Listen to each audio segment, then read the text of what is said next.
یہ ہمارے باپ کا قاتل ہے، اس نے ہمارے باپ کو قتل کیا ہے۔ پوچھا کیا ماجرا ہے؟ کہنے لگا کہ واقعہ ہی میں نے اس کے باپ کو قتل کیا ہے، لیکن میں نے وہ قصداً قتل نہیں کیا۔ ہوا یہ، میں مسافر ہوں، رستے میں جا رہا تھا، ایک سبز چراگاہ تھی، میرا اونٹ بدل گیا، اس کی چراگاہ میں داخل ہو گیا، اس کے باپ نے پتھر اٹھایا، میرے اونٹ کو دے مارا، اس کی آنکھ ضائع ہو گئی، مجھے بڑا غصہ آیا، میں نے وہی پتھر اٹھایا، اس کے باپ کو دے مارا، اور ایسے ٹکانے پہ لگا، فوراً فوت ہو گیا۔ لیکن میرا قصداً ایسا کوئی ارادہ نہیں تھا۔ باقی میں اقرار کرتا ہوں کہ میں نے ان کے باپ کو قتل کیا ہے، آپ مجھے جو سزا دینا چاہے مجھے منظور ہے، لیکن مجھے تھوڑی سی مہلت دی جائے۔ مہلت دی جائے وہ اس لیے کہ میری بھائی کی کچھ رقم میرے ذمہ ہے، میرے پاس امانت رکھی ہوئی ہے، وہ میں ہی جانتا ہوں کہ میں نے کہاں چھپا کے رکھی ہے۔ اگر آپ میری گردن اتار دیتے ہیں تو وہ امانت میری اس بھائی تک کون پہنچائے گا؟ آپ مجھے 3 دن کی مہلت دیتے ہیں، میں وہ امانت واپس کر کے واپس آتا ہوں اور پھانسی کا پھندا اپنے گلے میں لٹکانے کے لیے تیار ہوں۔ حضرت عمر نے فرمایا کہ اگر کوئی شخص تیری ضمانت دے دینا ہم تجھے چھٹی دے دیں گے۔ اس نے دائیں بائیں چاروں طرف دیکھا، اجنبی شخص تھا، اس نے ضمانت دینی تھی۔ حضرت ابو ذر غفاری رضی اللہ تعالیٰ عنہ کھڑے ہو گئے، کہنے لگے عمر میں اس کی ضمانت دیتا ہوں۔ چلا گیا۔ تیسرے دن جو وعدے کا وقت تھا، لوگ جمع ہو گئے، عدالت لگ گئی، آنے والا ابھی تک نہیں آیا۔ لوگوں نے ابو ذر غفاری سے کہا کہ تو نے بڑی غلطی کی ہے، بڑی غلطی کی ہے، ایک اجنبی کی تو نے ضمانت دی، تو اسے جانتا نہیں ہے، پہچانتا نہیں ہے، تو نے اس کی ضمانت دے دی۔ اب ظاہر ہے جو چلا گیا ہے وہ واپس تو نہیں آئے گا، سامنے اسے موت نظر آ رہی ہے۔ ابو ذر غفاری کہنے لگے کہ اگر وہ نہ آیا نا تو میں اپنی گردن میں پھانسی کا پھندا لینے کے لیے تیار ہوں۔ کہتے ہیں تھوڑا وقت گزرا، ایک جانب سے گرد و غبار اڑتا ہوا دکھائی دیا، جب قریب پہنچا تو وہی شخص تھا، آگے کہنے لگا حضرت معذرت چاہتا ہوں، مجھے تھوڑی دیر ہو گئی، کسی کام میں مصروف تھا، جو سزا ہے وہ مجھے سنائیے۔ عمر فاروق رضی اللہ تعالیٰ عنہ نے اس کے پھانسی کے احکامات جاری کر دیے۔ واپس پلٹے نا حضرت عمر فاروق تو کہنے لگے کہ اے ابو ذر، تو اس شخص کو جانتا نہیں ہے، اس کو پہچانتا نہیں ہے، بتا تو نے اس کی ضمانت کیسے دے دی؟ تو سنیے حضرت ابو ذر غفاری کیا کہنے لگے، کہنے لگے کہ ایک اجنبی شخص میرے محمد صلی اللہ علیہ وسلم کے شہر میں امان مانگ رہا تھا، اس نے چاروں سم دیکھا، کوئی شخص نہیں تھا جو اسے امان دیتا، جو اسے ضمانت دیتا۔ میں نے کہا اپنی جان چلی جائے گی اگر یہ کل واپس نہ آیا، اپنے گلے میں پھانسی کا پھندا قبول کر لوں گا، لیکن کل کو کوئی یہ تو نہیں کہے گا کہ محمد کے شہر میں کسی نے امان مانگی تھی، کوئی شخص امان دینے والا نہیں۔ نعرہ تکبیر، نعرہ رسالت، نعرہ حیدری۔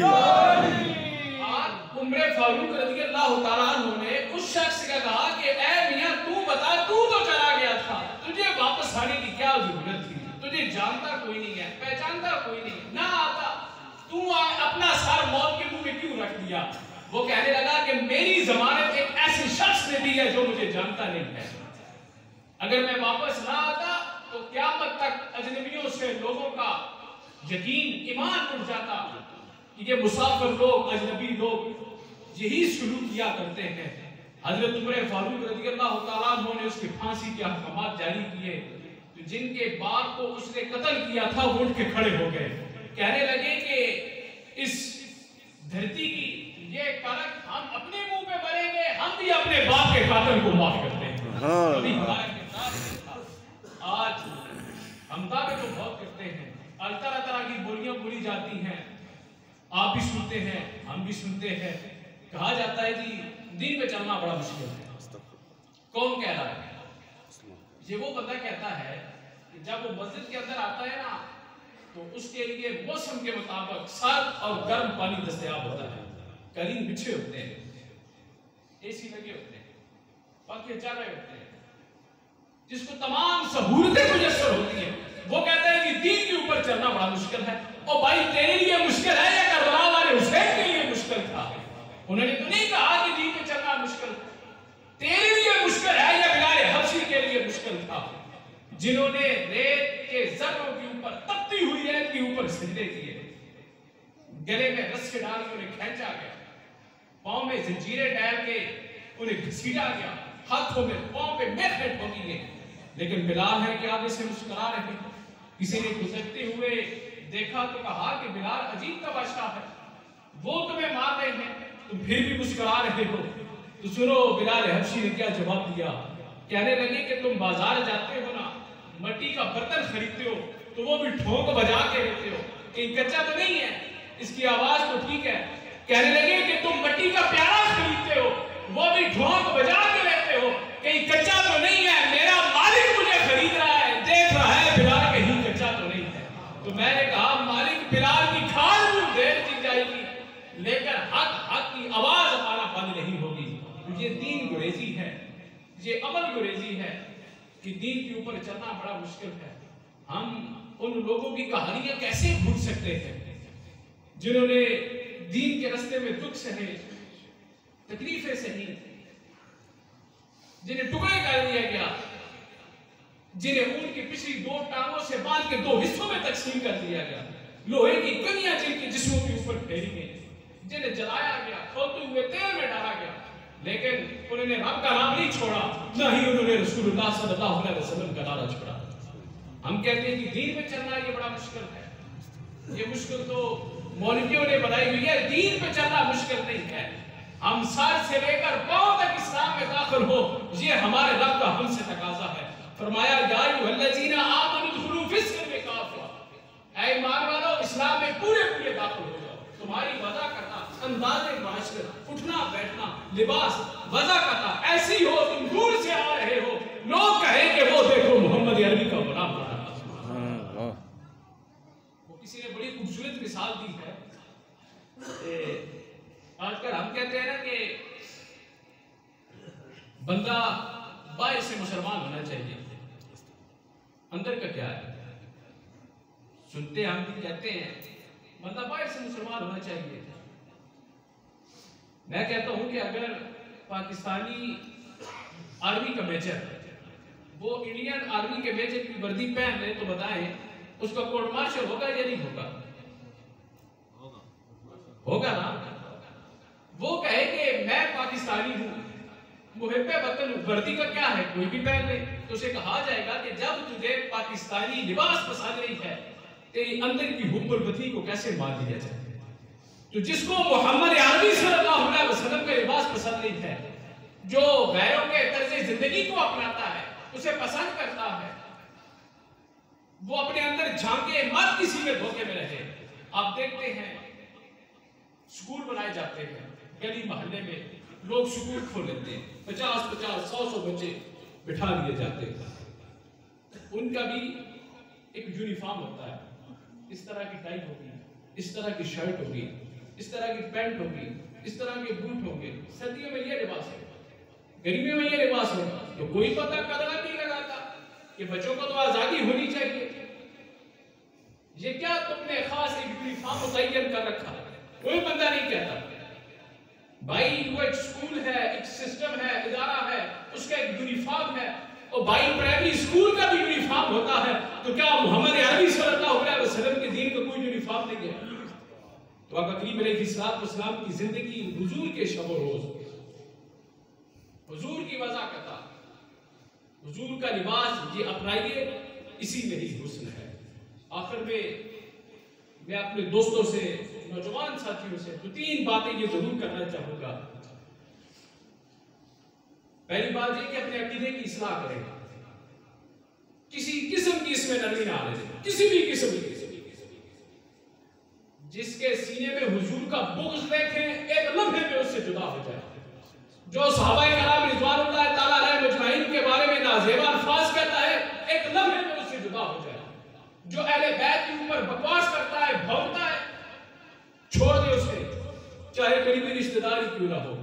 اولیاء اللہ کی محبت جس میں نہ ہو اس سے دوستی ختم کر دو. مولانا رومی رحمۃ اللہ تعالیٰ علیہ کہتے ہیں کہ جتنا جلدی ہو سکتا ہے برے یار سے بچ، اس لیے کہ برا یار برے سانپ سے بھی برا ہے، اس لیے کہ سانپ جب لڑتا ہے تو جان جاتی ہے اور یار جب لڑتا ہے تو ایمان جاتا ہے۔ اس لیے برے یار سے بچ، اپنی ایمان کی حفاظت کر اور اپنی عقیدے کی اصلاح کر۔ دوسری بات، نوجوانوں کبھی بھی اپنے والدین کو اذیت نہ دینا، کبھی بھی اپنے والدین کی نافرمانی نہ کرنا۔ مولانا رومی رحمۃ اللہ تعالیٰ علیہ لکھتے ہیں ایک گناہ ایسا ہے، ایک گناہ جس کی سزا آخرت میں ملنی ہی ملنی ہے، دنیا پہ بھی ضرور ملتی ہے۔ وہ کیا ہے؟ وہ ہے والدین کی نافرمانی۔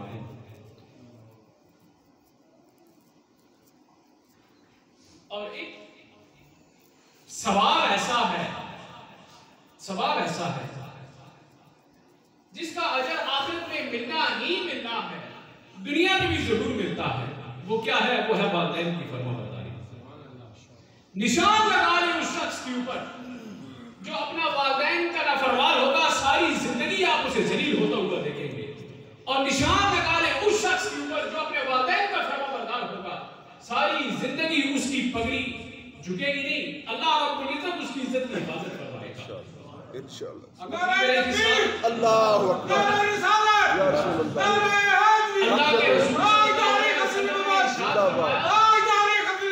زندہ باد۔ اللہ کے رسول صلی اللہ علیہ وسلم نے ارشاد فرمایا کہ لوگوں اپنے والدین کے لیے روزانہ کی بنیاد پہ دعا کرو، والدین زندہ ہو تب بھی، والدین فوت ہو گئے ہو تب بھی۔ جو اپنے والدین کے لیے روزانہ کی بنیاد پہ دعا کرتا ہے، ساری زندگی اس کے رزق میں بے برکتی نہیں جاتی۔ اپنے والدین کو راضی کریں، اگر کسی کے والدین ناراض ہیں وہ ان سے جا کے معافی مانگ لے، پاؤں پکڑ لے، ہاتھ جوڑ لے، منتیں کر لے، اس لیے کہ اللہ کی رضا والدین کی رضا میں ہے، اللہ کی ناراضگی والدین کی ناراضگی میں ہے۔ آقا کریم علیہ السلام نے ارشاد فرمایا 4 لوگ ایسے ہیں، 4 بندے جنہیں جنت میں جانے سے کوئی شے نہیں روک سکتی۔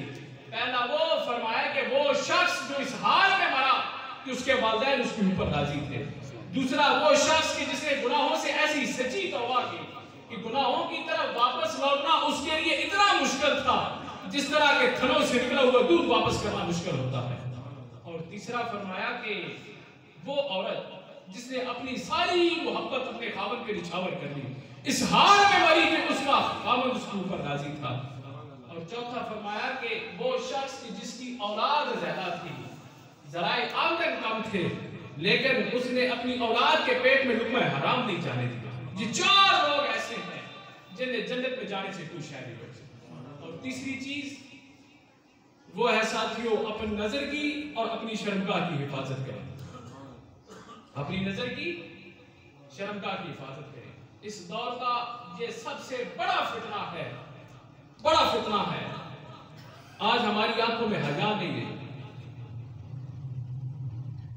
آقا کریم علیہ السلام نے ارشاد فرمایا کہ جس شخص نے زنا کیا یہ امر اس کے گھر میں لوٹے گا، اگرچہ کہ وہ اپنی دیواریں اونچی اونچی کیوں نہیں کر لیتا۔ یہ مکافات عمل ہے۔ گندم بیجو گے تو گندم ہی کاٹو گے، جو بیجو گے تو جو ہی بیجو گے، جو ہی کاٹو گے۔ حکیم لقمان کہتے ہیں کہ میں نے 4000 نبیوں کی صحبت کو اختیار کیا، 4000 ان میں سے میں 2 4 باتیں لیتا رہا، اکٹھی کرتا رہا، وہ 100 باتیں بن گئی۔ کہتے ہیں کہ پھر ان میں سے میں نے 8 باتوں کو علیحدہ کیا، 4000 نبیوں کی صحبت میں سے 100 باتوں کو علیحدہ کیا، 100 میں سے پھر 8 باتوں کو اس کا خلاصہ تیار کیا۔ کہتے ہیں کہ ان میں سے ایک بات یہ ہے کہ جب بھی کسی کے گھر میں جاؤ نا تو اپنی آنکھوں پہ حیا کے پہرے بیٹھو، میں قربان، کسی کے گھر میں جا کر خیانت کا ارتکاب نہ کرو۔ تو یہ چند ایک ضروری باتیں تھیں۔ اللہ رب العزت مجھے اور آپ کو دارائن کی سعادتیں نصیب فرمائے، دین اسلام کو سمجھنے اور اس پر عمل پیرا ہونے کی توفیق عطا فرمائے۔ رمضان المبارک آخری عشرہ شروع ہونے والا ہے، خوش قسمت ہیں وہ دوست احباب بزرگ مائیں پھیلے جو اس ماہ رمضان المبارک میں کوشہ نشین ہوں گے، اعتکاف کریں گے اللہ اور اس کے رسول صلی اللہ علیہ وسلم کی رضا کی خاطر. تو اعتکاف جو ہے وہ سنت موقدہ ہے. محلے میں سے ایک شخص کا بھی بیٹھ جانا وہ سب کے لیے کافی ہے. تو زیادہ تر نوجوان طبقہ جو ہے وہ ان کی کوشش ہوتی ہے، اچھی بات ہے، بیٹھنا چاہیے، وہ اپنے لیے دعائیں کریں، ہمارے لیے دعائیں کریں، اور بالخصوص فلسطین کے مسلمان بھائیوں کے لیے، امت مسلمہ کے لیے ضرور دعائیں کریں. اللہ رب العزت آپ کا یہ اعتکاف، آپ کی یہ عبادتیں اپنی برگاہ میں شرف قبولیت عطا فرمائے. مدثر خان افریدی صاحب آئے ہیں، رمضان المبارک کے لمحات ہیں، گھڑیاں ہیں، تو میں انہیں دعوت دیتا ہوں کہ مختصر وقت میں آقا کریم علیہ السلام کی برگاہ میں حاضری کریں. درود شریف پڑھ لیجیے صلی اللہ علیہ وسلم.